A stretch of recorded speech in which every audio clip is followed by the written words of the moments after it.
Hello friends, कैसे हैं? मैं हूँ मीना। हमारे यूट्यूब चैनल पे आप सभी का स्वागत है। आज मैं महंगाई के ऊपर छोटा सा वीडियो बनाई हूँ। आप सबको पसंद आए तो लाइक शेयर सब्सक्राइब करके चैनल को सपोर्ट करें। कमेंट में बताएं कैसा लगा।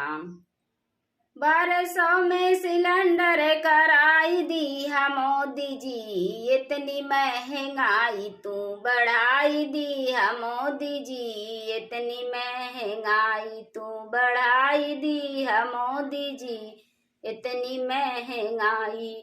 कौनो रोजगार नाही, छोटी सी कमाई हो, इतनी महंगी गैस केहू कैसे भराई हो। कौनो रोजगार नाही, छोटी सी कमाई हो, इतनी महंगी गैस केहू कैसे भराई हो। अरे पानिया में चूल्हा जलवाई दिया मोदी जी, लड़कन से लकड़िया भी नवाई दिया मोदी जी, लड़कन से लकड़िया भी नवाई दिया मोदी जी।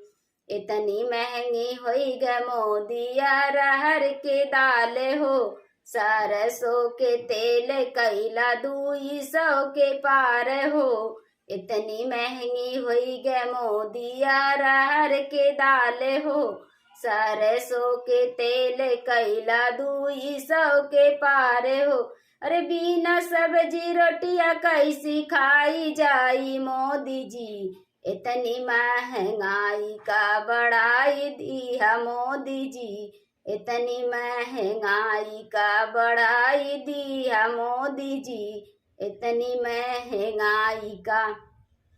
देशवा में जड़ से भ्रष्टाचार के मिटावेला, तोहरा सारा काम जनता के मान भावेला। अरे देशवा में जड़ से भ्रष्टाचार के मिटावेला, तोहरा सारा काम जनता के मान भावेला। एक के कमवा काहे के बिगाड़ी दिया मोदी जी, 1200 में सिलेंडर कराई दिया मोदी जी, इतनी महंगाई का बढ़ाई दिया मोदी जी, इतनी महंगाई का बढ़ाई दिया मोदी जी, इतनी महंगाई का। अरे कैसे कैसे होते बाटे हम सबके गुजारा हो, कैसे हम बताई केहू बने ना सहारा हो।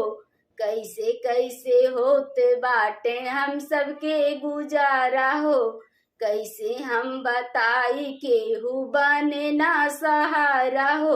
अरे थोड़ी महंगाई तू हटाई देता मोदी जी, थोड़ी महंगाई तू हटाई देता मोदी जी, सिलेंडर के दाम कम कराई देता मोदी जी, सिलेंडर के दाम कम कराई देता मोदी जी।